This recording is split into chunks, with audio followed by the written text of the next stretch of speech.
नमस्कार दोस्तों, एक बार फिर से आप सभी का हार्दिक स्वागत है। तहे दिल से इस्तकबाल करता हूं आपके ही अपने YouTube प्लेटफॉर्म के ऊपर, डिजिटल प्लेटफॉर्म के ऊपर। आपके सवाल हमारे जवाब series for all the competitive examinations English subject में पार्ट नंबर 35 पे अपन चर्चा करने जा रहे हैं। आज बच्चों के सवाल थोड़े ठीक ठाक आए, ज्यादा आए। पहला सवाल ये 284 तक अपन कर चुके हैं, 285 पे कि सर हिंदी का कोई भी नाम, जैसे बच्चे ने ये लिखा है तो मैं समझाऊंगा बेटा, इसे आपको ऐसा लिखना चाहिए, ठीक है। हो जैसे सिरोही या पाली, हिंदी वाले नाम में लास्ट में बड़ी ई की मात्रा है। जब उसी नाम को इंग्लिश में, बेटा इंग्लिश एक लैंग्वेज का है, तो आज के बाद जब भी लिखो ना बच्चा तो ई अपर केस में लिखना, चाहे कहीं भी आ जाए, ठीक है। मैं लिखते हैं तो बड़ी ई की मात्रा छोटी ई में लिख देते हैं, ऐसा क्यों? तो पहली बात तो तुम ये सुनना बच्चा, हिंदी अपने आप में एक अलग भाषा है, अंग्रेजी अपने आप में अलग भाषा है। जब इंग्लिश को बनाया गया तो हिंदी को नहीं देखा गया, और हिंदी को बनाया गया तो इंग्लिश को नहीं देखा गया। हिंदी अंग्रेजी पर आश्रित नहीं है और अंग्रेजी हिंदी पर आश्रित नहीं है। पहली बात, इनमें कंपेयर करने का हमें कोई अधिकार हक नहीं है। दूसरी बात एक और, इंग्लिश का उच्चारण आता है आरपी से। आरपी को अपन फुल फॉर्म में कहते हैं रिसीव्ड प्रोनंसिएशन, एक ग्राह्य और प्राप्त किया हुआ, अर्जित किया हुआ वह उच्चारण, जो उच्चारण हमें इस संस्था के द्वारा दिया गया है जिसका नाम है आईपीए, इंटरनेशनल फोनेटिक एसोसिएशन या अल्फाबेट। और यही डिसाइड करते हैं कि कौन से शब्द का क्या उच्चारण होता है, तो उसमें हिंदी का उल्लेख नहीं होता है। तो हिंदी की ये जो आपकी बारखड़ी है, क का की कू के कई को कौ कन कह, इसका वहां पर अंग्रेजी में कोई महत्व नहीं है। अंग्रेजी इस हिसाब से नहीं चलती है, ठीक है। जैसे अंग्रेजी में आप कहें 26 अक्षर हैं, हिंदी में तो 26 नहीं है, ज्यादा है ना, ठीक है। वो अपने हिसाब से चलेगा, ये अपने हिसाब से चलेगा। तो बड़ी ई छोटी ई, इन मात्राओं या बड़ा ऊ या छोटा ऊ, ये हिंदी में अलग ले में चलेगा और इंग्लिश में आपका अलग ले में चलेगा। तो पहली बात, आपस में इनका कंपैरिजन करना सरासर बेतुकी बात होती है। दूसरी बात, इंग्लिश अपने आप में कंप्लीट लैंग्वेज है, इसे किसी अन्य भाषा है उससे कुछ लेने की खास आवश्यकता नहीं पड़ती है। शब्द तो सारी भाषाएं अपने आप लेती हैं, लेकिन जब भाषा का निर्माण हुआ है तो उस वक्त इसने हिंदी को आधार बना के अपने आप की उत्पत्ति नहीं रखी है, अपना निर्माण वहां पर नहीं किया है। अगला सवाल, पोटर प्रेजेस हिज पॉट, प्रत्येक कुम्हार है वो अपने बर्तन की क्या करता है, बड़ाई करता है, ठीक है। खुद का बेटा हर मां को अच्छा लगता है, ठीक है। कोई भी मां अपने बेटे को कपूत नहीं कहती है, सपूत ही कहती है। ये कहावती अर्थ है और कहावत के अंदर हम कुछ चेंज कर ही नहीं सकते, ठीक है। कहावत या प्रोवर्ब का सेंस होता है, उसमें फिक्स आता है, यहां रहेगा एवरी पोटर प्रेजेस। सम क्यों नहीं आया? सम वहां पर काउंटेबल में प्लूरल बहुवचन लेता है, और जब आप एवरीबॉडी या एवरीवन लगाते हैं तो वन और बड़ी, इसमें तो पहले ही पोटर का मीनिंग आ जाएगा, तो कैसे लग पाएगा? तो एवरीवन के साथ में वहां पर नाउन कैसे दिया, एवरीबॉडी के साथ में नाउन कैसे दिया? अगर ये याद नहीं होता तो सीधा सीधा यूं करो ना, कहावत है, कहावत के अंदर आप एक भी शब्द तो दूर की बात है, एक अक्षर को भी आप चेंज नहीं कर सकते। अगले सवाल पे आए, ब्लैंक फ्लास मैक्स नो गार्लैंड।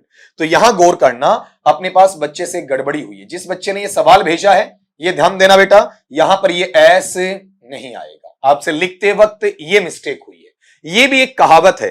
कहावत क्या है? एक फूल से माला नहीं बनती है, माला बनाने के लिए बहुत फूल चाहिए। तो आपको मीनिंग एक का देना है। एक का मीनिंग देने का मतलब इसमें दा और एनी की जगह खत्म हो गई, ठीक। दूसरी बात यह कि जब आप जिन चीजों को यूं एक करके अलग अलग बता देते हैं, से आप ये कहेंगे 2 फूल तो 2 फ्लास, 3 फूल तो 3 फ्लास, तो गिनती ए और फिर 2 3 नहीं जाती है, बल्कि कैसे जाती है? 1 2 3 जाती है। तो इसमें मुझे कार्डिनल नंबर की आवश्यकता है, और कार्डिनल के अंदर मेरे पास में क्या रहेगा बच्चा? आपका 1 आ जाएगा, उसके अकॉर्डिंग इसे आपका देखा जाएगा, ठीक। अगले सवाल पे आए, हाई बॉस्ट ब्लैंक रोस्ट, ऊंची दुकान फीके पकवान, ठीक है। हाई बॉस्ट और रोस्ट, इसका मीनिंग है ऊंची दुकान फीके पकवान, ठीक है। और ये भी किसमें है आपका बताओ? देखें, कहावती अर्थ में है, वैसा ही मुझे लेना पड़ेगा। तो आप ही बताओ, फीके का मतलब कम हुआ ना, ज्यादा थोड़ी हुआ। तो ये जो मेनी है ये तो ज्यादा के अर्थ में आता है, ठीक है। फ्यू भी ज्यादा के अर्थ में है, कम कम के अर्थ में है। मेनी भी किसके अर्थ में है? ज्यादा के अर्थ में है। लेकिन इसको यूं समझाऊं मैं आपका, इस तरीके की बजाय कि ये जो रोस्ट है, रोस्ट अपने आप में काउंटेबल नहीं है, बल्कि क्या है आपका? अनकाउंटेबल। पहली बात तो कहावत का अर्थ तो मुझे इतना ज्यादा एक्सप्लेन करने की जरूरत है नहीं, लेकिन फिर भी आप निकालना चाहो तो अनकाउंटेबल के अंदर ये कैसे आएगा? मेनी आपका क्या है? काउंटेबल है। फ्यू कैसा है, काउंटेबल है, मेनी एक ऐसा है, काउंटेबल है, तो इसमें अनकाउंटेबल मेरे पास में एक ही बचा। लेकिन ज्यादा अच्छा ये रहेगा हाई बोस्ट लिटिल रोस्ट, ऊंची दुकान फीका पकवान। ये बार बार कहता हूं मैं, आपका नाम बड़े और दर्शन छोटे, उस तरीके से चलता है। अगले सवाल पे आओ, ब्लैंक 9 डेज वंडर, ये भी बेटा क्या है आपका, वही कहावती अर्थ है।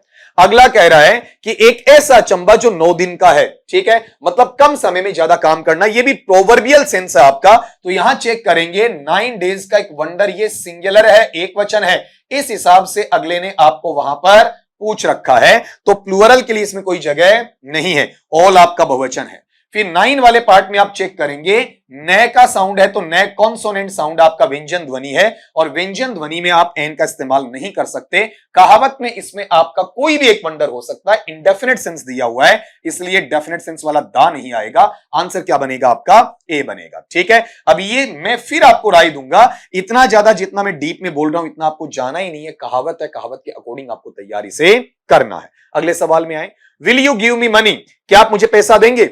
ठीक है, तो आप ये चेक करो, मनी कैसा है, अनकाउंटेबल। मनी के अंदर की जो चीजें हैं, रुपीज हैं, डॉलर्स हैं, यूरोज हैं, स्टर्लिंग्स हैं, पाउंड्स हैं, शिलिंग्स हैं, टकाज हैं, लीराज हैं, दरहम्स हैं, आपका ये सारी कैसे काउंटेबल है। लेकिन मनी का मतलब धन, कभी नहीं कहोगे 1 धन, 5 धन, 8 धन, कभी नहीं बोलोगे, इट मींस ये अनकाउंटेबल स्टेट है। तो काउंटेबल वाली सारी चीजें बाहर कर दो इसके अंदर आपका, वहां पर जैसे अपने पास में ये मेनी क्या है, काउंटेबल है। ठीक है, और एनी वाला पार्ट अगर आप लेकर भी आओ, काउंटेबल में आ तो सकता है, ठीक है, अनकाउंटेबल में भी आ सकता है आपका। ये अनकाउंटेबल है तो एनी लिया जाना चाहिए क्या, नहीं। क्यों, रीजन सुनना, आप अगले से रिक्वेस्ट कर रहे हो, एनी में प्रार्थना का भाव नहीं होता है। ठीक है, फिर अगले ने ये कहा कि क्या आप मुझे पैसा देंगे। ठीक है, तो अब आप गौर करो कि आपने वहां पर अगले से पैसा मांगा है, तो कितना पैसा वहां पर अगले से आपने मांगा है। अगर आपने पहले ले रखा है, ठीक है, तो वहां पर उससे ज्यादा पैसा आप लेना चाहते हैं, उसकी बात करेंगे क्या, या फिर आप ये कहेंगे कि मुझे जितना चाहिए उससे ज्यादा आप मुझे वहां पर दे दीजिए। तो इसमें रिक्वेस्ट का जो सेंस है उसके अकॉर्डिंग आपसे सवाल वहां पर पूछा गया है। तो एक बार फिर से इस पे गौर करिएगा, will you give me money, पहले ऑप्शन में बच्चे ने हमसे पूछा मच, मच का मतलब बहुत ज्यादा। दूसरा है आपका मोर, मोर का मतलब थोड़ा और ज्यादा। मेनी तो होगा नहीं क्योंकि ये काउंटेबल आ गया, और फिर एनी वाला पार्ट है क्योंकि इसके अंदर क्या है बताओ, देखिए आपका रिक्वेस्ट का भाव है। ठीक है, उसके अकॉर्डिंग तो रिक्वेस्ट वाला पार्ट है वो एनी को लेकर नहीं जाएगा। ठीक है, अब यहां पर ये जो पार्ट अपने को देखने को मिल रहा है, तो यहां पर अपने पास में क्या आना चाहिए, बहुत ज्यादा पैसा तो नहीं मांग सकते आप, तो क्या रहना चाहिए बताओ, आपका मच नहीं आएगा, क्या आप मुझे थोड़ा पैसा और देंगे क्या। ठीक है, उस हिसाब से इसमें क्या लगना चाहिए, मोर लगना चाहिए। लेकिन अगर परीक्षा में यह सवाल पूछा गया तो उस वक्त आपके पास में इस ऑप्शन को हटा दिया जाएगा, इस ऑप्शन को रखा नहीं जाएगा। ठीक है, और इसको हटाकर हमें वहां पर ऑप्शन इस तरीके से दिए जाएंगे, जैसे पहला ऑप्शन है वो क्या रह जाए आपका, मच रह जाए। दूसरा ऑप्शन है वो यहां पर क्या रह जाए आपका, लिटिल रह जाए। तीसरा ऑप्शन है वो आपका क्या रह जाए, मेनी रह जाए। जिस भी बच्चे ने सवाल पूछा वो ध्यान से सुनना बेटा आपका, और यहां चौथा जो ऑप्शन है वो अपने पास में क्या रह जाए, एनी रह जाए। तो अगला ये कह रहा है क्या कुछ पैसा दोगे या नहीं दोगे। ठीक है, खाली खाली जानकारी। ठीक है, यहां विल के हिसाब से रिक्वेस्ट आती है, अगर मैं रिक्वेस्ट को हटा दूं, रिक्वेस्ट को हटाने के बाद में अगर मैं इसे सोल्व करता हूं, तो उस सॉल्यूशन में बेटा मेरे पास में आंसर किसका आ जाएगा, एनी का आ जाएगा। लेकिन यहां नहीं आएगा, ये जो आपने ऑप्शन दिए ना उसके अनुसार एनी नहीं है, वो सेकेंडरी स्टेट में चला जाता है। ठीक है, अगर ये है तो यहां पहले क्या रहेगा, मोर, क्योंकि ये आते ही मुझे इसमें क्या देखना पड़ता है, आपका रिक्वेस्ट या प्रार्थना का भाव देखना पड़ता है। यहां मैं देखूंगा तो यहां सिंपल इंटरोगेशन है, साधारण जो आपका प्रश्नवाचक भाव है उसको इसमें आपका शामिल करके रख दिया जाता है, वहां छोड़ दिया जाता है। अगले सवाल पे आ जाएं, ब्लैंक सक्सीड लाइक सक्सेस, सफलता जैसी कोई चीज सफल होती नहीं है, मतलब सफलता से बढ़कर कुछ है नहीं, ये कहावतीय अर्थ रहता है आपका। तो आप एक चीज ये बताओ, अगला कहता है सफलता से बढ़कर कुछ नहीं है, पॉजिटिव की नेगेटिव सेंस है, नेगेटिव है ना, नेगेटिव बेटा इसमें केवल एक में है, किस में है बोलो, आपका नथिंग में है। ठीक है, सफल इंसान या सफलता से बढ़कर कुछ भी नहीं है। ठीक, ये फिर से कहावतीय अर्थ है, और कहावतीय अर्थ के अंदर आप किसी शब्द का कोई फेरबदल या चेंज नहीं कर सकते। नथिंग सक्सीड लाइक सक्सेस, कुछ भी सफलता से बढ़कर नहीं हो सकता है। अगले सवाल में आए, uneasy lies blank head that wears blank crown. ठीक है। जो आदमी बेचैनी की बात करें या फिर आपका निहितार्थ अवस्था में खुद तक सीमितता की बात करें, दूसरा वहां पर यह है उसके मुकुट तक, उसके ताज तक जाने की बात वहां पर करें। तो ये जो पार्ट आया कि अपने पास में अगला दो चीजों को प्रीफर कर रहा है, एक हेड को, दूसरा किसको, क्राउन को कर रहा है। ठीक है, ये फिक्सेशन के बेस से पहले पहले ये चेक करो कि गलतियां कहां कहां है। जैसे मैं यहां पर देखता हूं कि आपका एन लिखा हुआ है, तो एन कहां आता है, वाउल साउंड से पहले। हेड तो कॉन्सोनेंट साउंड है, ये बाहर कर दिया। फिर यहां चेक करो एन, अगर इस एन की बात करूंगा, ये वाउल साउंड, क्राउन में कै क्या है, कॉन्सोनेंट साउंड, ये दोनों क्या हो गए बताओ, बाहर हो गए। ठीक है, अब अगली चीज यहां पर अपन बात करेंगे, इस वाले सेंस में लें तो यहां चेक करना आपके पास ए और दा नहीं, ये दोनों बराबर चलेंगे, या तो दोनों डेफिनेट होंगे या फिर दोनों इंडेफिनेट होंगे। लेकिन ये पूरी कैटेगरी की बात कर रहा है, तो एक इंडेफिनेट डेफिनेट तो हो ही नहीं सकता है। पूरा का पूरा आपका रिप्रेजेंटेशन देने के लिए दोनों साइड में बेटा क्या लग जाएगा, आपका दा वहां पर लग जाएगा। ठीक है, हालांकि इसको निकालने का आसान तरीका दिए हुए बच्चे के ऑप्शन ही हैं, दो तो सरासर एन की वजह से गलत हो गए, और तीसरा एक कॉम्बिनेशन। गलती कहां होती, जब आप दोनों में ए रखते और दोनों में आपका वहां पर दा रखते, तब कोई कंफ्यूज हो सकता है, अदरवाइज इस सवाल में कंफ्यूज होने की आवश्यकता नहीं है। आप यहां पर इस पार्ट को एक बार फिर वैसे लिख भी सकते हैं, मैं दोबारा बोल रहा हूं आपका, अनइजी लाइज द हेड, और इसी के साथ में अगला टुकड़ा है दैट। दैट यहां रिलेटिव प्रोनाउन है, जो कि, ठीक है, या जिसने, और फिर लिखा हुआ है आपका वियस द क्राउन। इस तरीके से ये पैटर्न आपका देखने को मिलता है। अब इसका मीनिंग आपको लेना है किसके अंदर, हिंदी भाषा में, वो आपको पता होना चाहिए। दोबारा बोलूं, uneasy lies the head that wears the crown. इसका मतलब है जिस व्यक्ति के पास जितनी बड़ी जिम्मेदारी या सत्ता होती है, जैसे राजा है, नेता है, ठीक है, या कोई ऊंचा व्यक्तित्व है, वो हमेशा चिंतित और तनावग्रस्त रहता है, क्योंकि उस पर बहुत सारी जिम्मेदारियां और मुश्किलें होती हैं। तो ये कहावत हमें ये बताती है कि जितनी बड़ी जिम्मेदारी उतनी चिंताएं, उतनी बेचैनी। सफलता या शक्ति के साथ में चैन की नींद नहीं आती है। जो सिर का ताज पहनता है वो हमेशा बेचैन रहता है। अर्थात ये कहावत हमें क्या सिखाती है कि ऊंचे पद या शक्तिशाली स्थिति में व्यक्ति को लगातार चिंता, दबाव और परेशानियों का सामना करना पड़ता है। तो जितना आप आगे बढ़ोगे, बढ़ने के साथ में दिक्कतें हैं, समस्याएं हैं, वो भी आपको लेकर साथ चलना पड़ेगा। बहुत बार ये कहा जाता, देखो उसकी कितनी शानदार लाइफ है, गलत बात है। जितना ऊंचे लेवल तक चला गया, उतनी ही उसकी समस्याएं, उसकी परेशानियां क्या होती हैं, बढ़ती चली जाती हैं। क्या कहा, अनईजी लाइज द हेड, उन लोग, एक की बात नहीं है, सभी की है।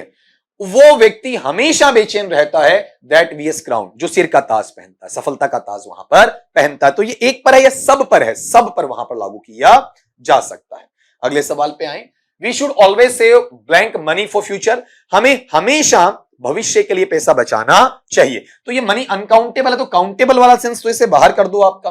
ठीक है, जैसे ए फ्यू अब है, ए फ्यू है। अब बच्चे ने देखो कितना दिमाग लगाया। ठीक है, हमें वहां पर भविष्य के लिए कितना पैसा बचाना चाहिए, अ लिटिल, आवश्यकता अनुसार सही। ए ग्रेट डील ऑफ, थोड़ा सा ठीक ठाक पैसा, बिल्कुल सही। बेटा इसमें आपने सवाल तो पूछा है, लेकिन दोनों आंसर बन गए। ठीक, कभी पेपर सेटर दोनों नहीं दे सकता। अगर दोनों देगा तो वरीयता में ये और ये, अगर आपकी किस्मत फूटी हुई है, काफी विडंबना है आपके साथ में, तो इस तरीके से आएगा ए ग्रेट डील ऑफ, और ऊपर वाले पार्ट में क्या जाएगा आपका वहां पर, अ लिटिल। इस तरीके से आपका वहां पर देखा जाएगा, या उसके साथ में से आपका जोड़ दिया जाएगा। क्लैरिटी आई आपकी? तो बच्चा ऐसे ऑप्शन आप निर्मित मत करो जो परीक्षा में सवाल नहीं बन सकता है। ठीक है, क्योंकि अगर ऐसा ऑप्शन दिया तो आराम से आप ऑब्जेक्शन लगाओ, आपत्ति लगाओ, सबूत मैं दे दूंगा, कौन सी रेफरेंस बुक का लगाना है मैं बता दूंगा आपका। तो यूं मत करो जिसमें एक से ज्यादा आंसर उनको आपने जबरदस्ती उस ऑप्शन में डाल दिया। क्या मतलब रहा उस सवाल का आपका वहां पर? अगले सवाल पे आओ। ये लो जी, इतना ही है, अगला अपने पास है ही नहीं। ठीक है, अभी अपन ने सवाल किए इसमें पार्ट 35 में, बीच में सवाल कम आए थे, इस बार सवाल बढ़ गए। इस बार लगभग सवाल हैं वो प्रोवर्ब के हैं, इडियम के हैं, कहावत के सवाल हमें देखने को वहां पर मिल रहे हैं। ठीक है, जो फिक्सेशन में रहेंगे, फिर भी मैंने रूल के थ्रू भी उन्हें आपका समझाया है। अगर फिर भी कोई प्रॉब्लम हो मुझे भेजोगे। आजकल मैं ये लिखना चालू कर चुका हूं, जो भी सवाल मुझसे बच्चा पूछता तो ये कहता हूं पार्ट 35 में आएगा कि पार्ट 36 में आएगा कि पार्ट 37 में, नीचे लिख देता हूं, ताकि बच्चा उस वीडियो को आराम से देख के अपने सारे डाउट्स को इजीली क्लियर कर सके। तो आज के लिए बच्चा अपनी क्लास में, इस वीडियो में इतना ही, इस लेक्चर में इतना ही। मिलता हूं आपका नेक्स्ट में वहां पर नए सवालों के साथ में। तब तक के लिए सभी दोस्तों को ये कहूंगा, स्वस्थ रहिए, मस्त रहिए, लेकिन बच्चा वहां पर पढ़ते रहिए।